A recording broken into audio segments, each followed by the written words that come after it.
Morning. Morning. Well, morning nonetheless.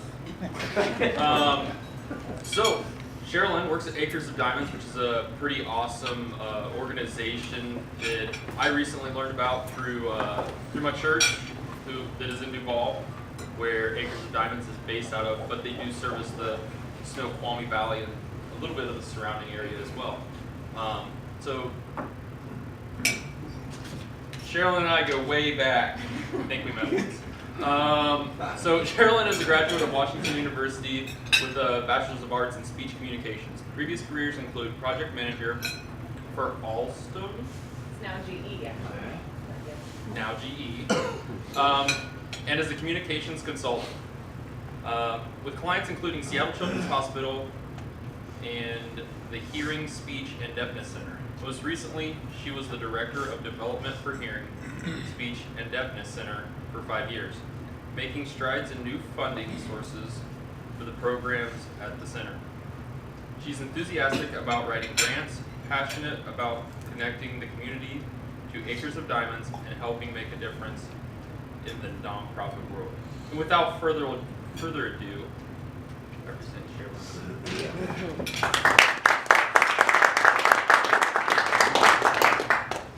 Good morning. Thank you for having me. I still can't believe it's snow. Hashtag not a fan. That's what's going on my Facebook today. So thank you for, I got to meet Rob and his girlfriend. They came in a couple weekends ago with some food that they had created. That was from That leftovers. actually is leftover from, we packed lunches for the Special Olympics. Yeah, that's and it so was some cool. leftover stuff that needed a good home. And I happened to be on site because we were doing a volunteer group that day. So you heard a little bit about my background, but now I'm at Acres of Diamonds and I've been there for 5 years. I did have a background in fundraising. I thought I was retiring, and the executive director, Jennifer Paddock, at Acres of Diamonds reached out to me. Acres has been in existence for 25 years, but didn't have official fundraising. It's a long story, it's a crazy story, but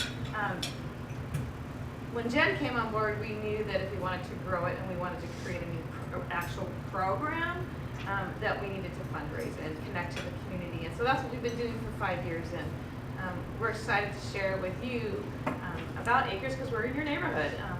So like I said, Acres has been around for about 25 years. It was started by a husband and wife who saw the need, and they bought a house. And they started letting homeless moms and kids stay there. And then ultimately she ended up buying right next door a set of apartments, which was ironic. And so now we have this complete campus of 2 facilities. And over the last, there were support services over the years, but in the last 5 years, we are really focused on our mission of creating lasting change for homeless moms and kids through a caring community. And so we are all about partnerships and support from the community. When a mom comes to Acres, she is looking for change. We do interview our resident candidates to find out where they are in the spectrum of life change and wanting to better their lives. When they get through the process, they come into Acres, and all of our families stay in what we call the resident home. Right now it's a house with 7 rooms in it with shared living, shared kitchen, restrooms, that kind of thing, shared laundry. But it's super important for that journey that they stay there because there's a lot of structure. Because these families are coming from no structure. They are coming from couch surfing, shelters. Many of them are coming from inpatient services. They have to be clean and sober when they come. But it's the next step in their journey, and they know they're not ready to be on their own, or they need to get out of their current situation. We do have some domestic violence survivors as well. And so what's cool about Acres is we accept them as they are, and we tell them we'll walk alongside you. But they understand that they have work to do. And so we get to see life change happen right in front of us, which is super amazing. These are single moms, ranging from, I think the youngest has been like 19, and probably in the mid-30s. Right now, I just met 2 new women last night. They're 21 and 22, have little toddlers. It can be heartbreaking, but it also pretty heartwarming. And that's why we love partnering with with the community. We are what we call an open campus, and we love to have groups volunteer on campus. Obviously we fundraise, we have an event, and most importantly, it lets the women and the families know that the community cares, that we do matter. We have a companionship program for the moms, so when they're ready, we match them up with someone that we think would be a good match for them, just to walk alongside them and let them know how they can enter their way back into the community. When they come to Acres, they need to be what we call work ready. They don't necessarily have to have a job, but within the first couple of months, we'd like them to get a job, and it doesn't have to be a livable wage, just to start figuring out what is life supposed to be like as a single mom on my own. They go to class a couple times a week. We teach different classes. Some of them are taught by our staff, some of them are taught by community members. So we have finance and budget class. That's pretty foreign to them. Like, how do I create a savings? Because now they start getting income and then they'll want to spend it, and we want to teach them how to budget for living expenses and have an emergency fund. Parenting classes are super important because they haven't necessarily had great modeling in their life for taking care of their kiddos. We do a health class, that's super important for them. We teach them about how to do a job interview, how to keep a job, what does that look like. And we also have an amazing kids program now. We realized that these kids are traumatized and they need help. And they can't identify it, they can't name it, and oftentimes parents can't name it. But we now have everything we put through our system through a trauma-informed lens. So our staff is trained in what does trauma-informed care look like? What are you looking for you see something happen and you're like, I don't understand that. Like, why would someone do that? And there's a way to look at that differently for us, because you and I haven't necessarily walked down that path, but we need to be sensitive to it. So we get to do that at Acres. This past year, we graduated 4 people out into the community, which was an amazing event. It's not a fast process. These women were there 2+ years because they went back to school and they got degrees that allowed them to get livable wage jobs. So we're not going to push them out the door in 2 years. We'd like to see them be done in 2 years, but if they're still moving forward, we'll allow them to stay. So right now on our campus, we can serve 11 families. But we're currently starting to remodel the house and upgrade and renovate the inside of the apartments. The apartments will stay as is, the footprint. The house, we just moved our admin and fundraising staff 2 blocks down the street in Duval, and we're going to add some more rooms to the house. So we'll go to 18, which is super exciting because there is a huge need in the valley. Many of our families come from this valley. They come from the Duval area. They can come anywhere, King County, Snoqualmie, Snohomish County. We've even had out-of-state clients. It doesn't really matter where they come from. We want them to be safe. I don't know if you've been to Acres of Diamonds or know Duval. Duval's on your way to nowhere. Because I don't need to go to Duval, but it's a beautiful city for these families to heal and restore and rebuild. And it gets them away from some of the relationships and influences that may have sent them down a path that wasn't necessarily healthy. So we have an amazing staff. One of our staff members happens to be a former resident, which is kind of amazing. She was able to, she's now a case manager. And she gets it, right? She understands the journey and she sees it differently than some of us do. So we're excited to have her on board. And just lots of amazing things going on at Acres. A lot of people say, how can you have been around for 25 years and I've never heard of you? It's because Acres was kind of quiet. They just would quietly bring families in, and now we want people to know that we're there and so they can be part of the journey. Yeah, I'd love to take questions. If Do you have an age limit for the kids? I mean, that's a good question. If a family had someone, it would kind of be an individual basis. We kind of like to say 13 or 14 because there comes a whole other set of challenges with kids who are in high school that we're not currently necessarily set up to handle. So we've had kids go past that age that maybe have come in at a younger age. It'd be case by case, but right now we're kind of set up for that newborn to 13, 14 range.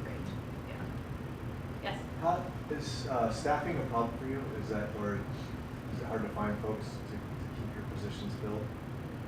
Ironically, no. It's been amazing. It's funny.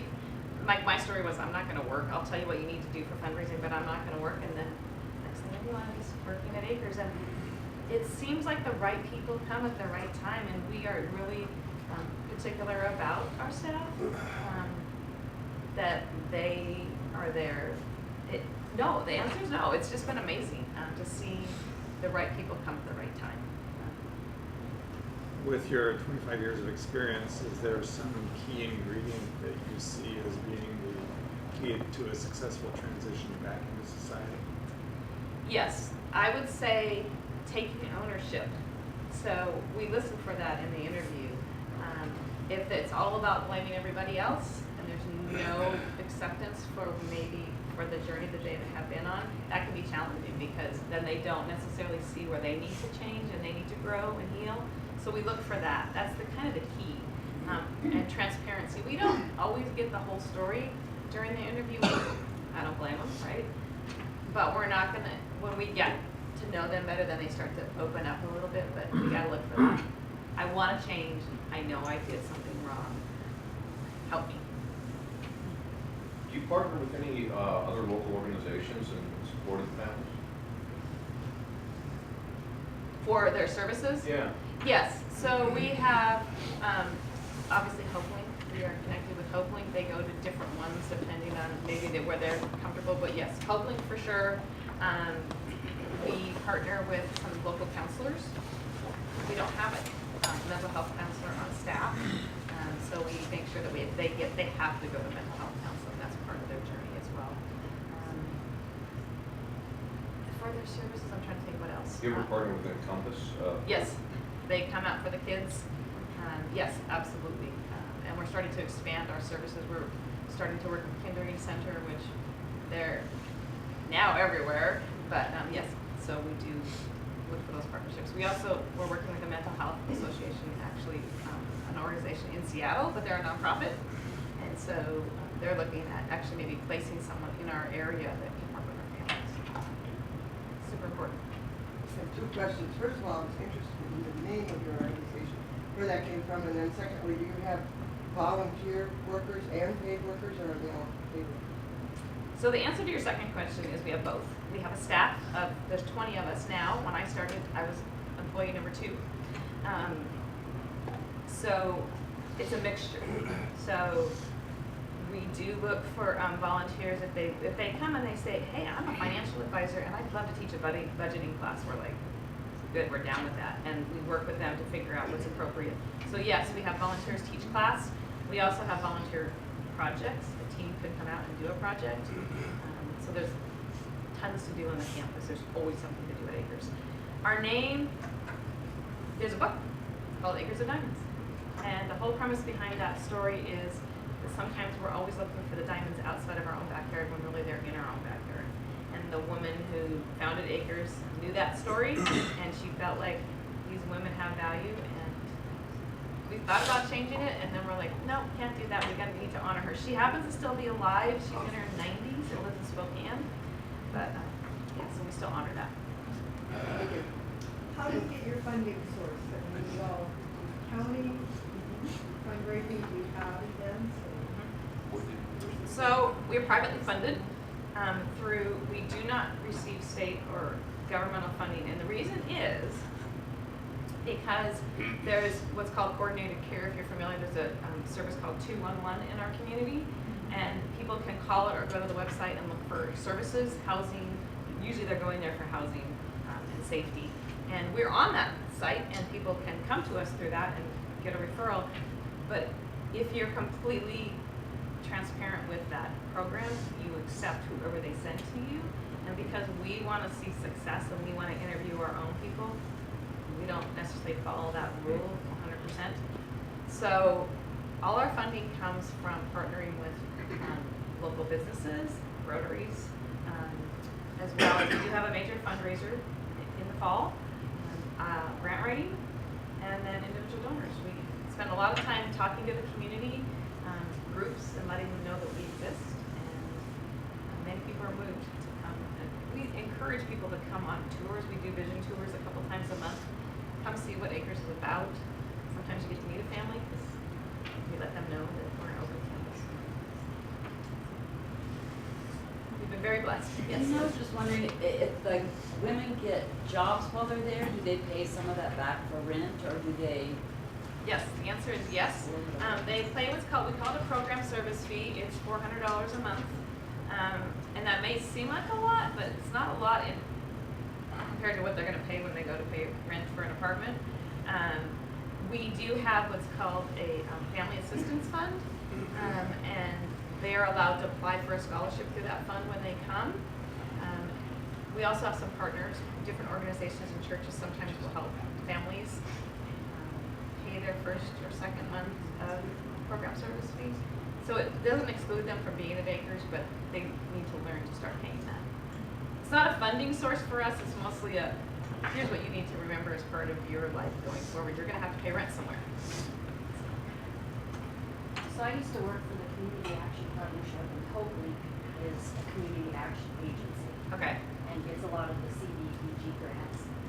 And what I did was I trained case managers in family development. So I'm wondering, in your partnership with Hope-Link, is that what you're doing with the women at the house? I mean, you know, instead of, I'm just gonna take care of and make sure you have food and, you know, gas, but just more of a holistic approach on an umbrella. Yes, so that is exactly, it's a holistic approach at Acres. And that's what we want them to understand when they come. This is gonna be a journey and it's gonna touch all areas of your life, because when you graduate, we don't want you to come back. There is a way back if they need to come back, but yes, it's a holistic, complete view of their entire life. How do they be successful?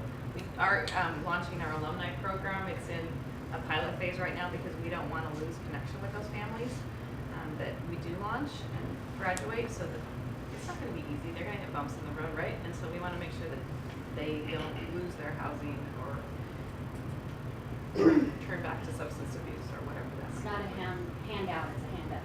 Right, there's a book called When Helping Hurts, and we all read it when we first started Acres, because it's not the stuff that they need, and yes, they need clothing and they need basic needs, but that's not what gets them going forward. So once we meet the basic needs and they're safe and they're warm, then they can focus on healing and rebuilding. So I have a short video I want to show you. It's a story of one of our families. It'll give you a good overview of what a journey might look like at Acres, and then I can take some final questions. And where did I hide that guy? Right here. No, another folder. There we go.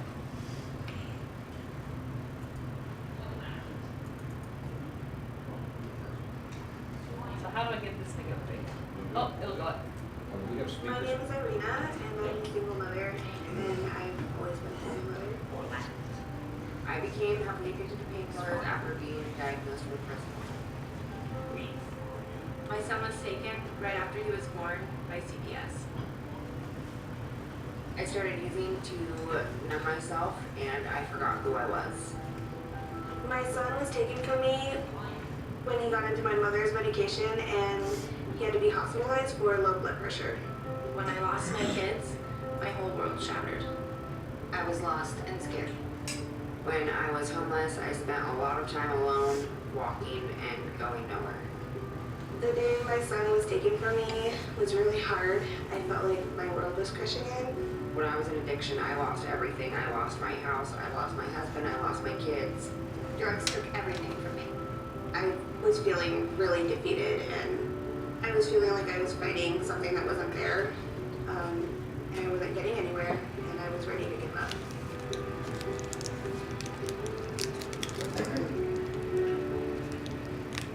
I didn't think I would ever be in an abusive relationship. I didn't think I was weak enough to be able to put up with something so horrific.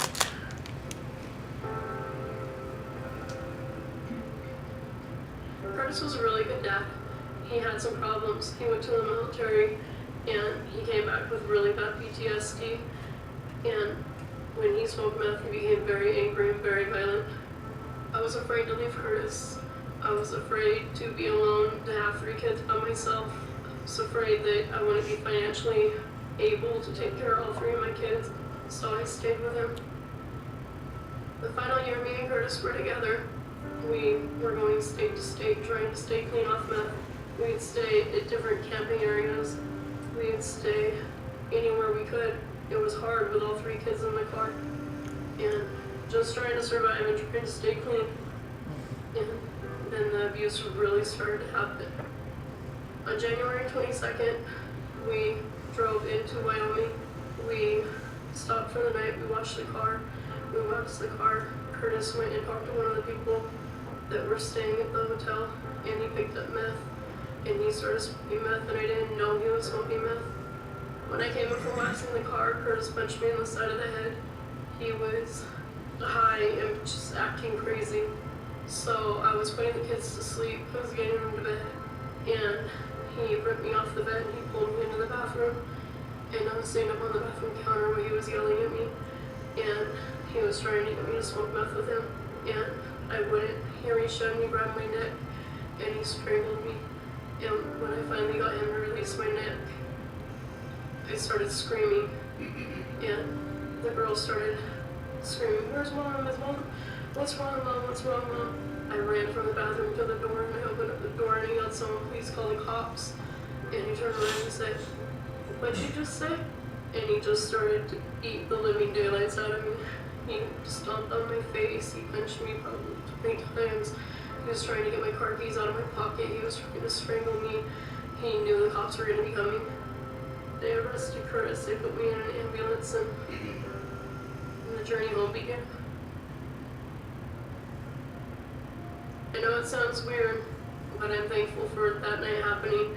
That night totally put my entire life into perspective. I realized what kind of parent I need to be, who I need to have around my kids, and what I need to do for us to be able to succeed and live normal lives. Acres has been an ultimate safe place for me. I have never been able to sleep behind an unlocked door, behind a window that was open. Acres has helped me change my life. It's helped me to find a job. It's given me support and everything that I've needed to stay clean. My kids are incredibly happy here. I'm so thankful for Acres. I don't know where I would be without Acres. We're able to improve our lives with the support that we need. I feel safe, I feel respected, and I feel loved at Acres.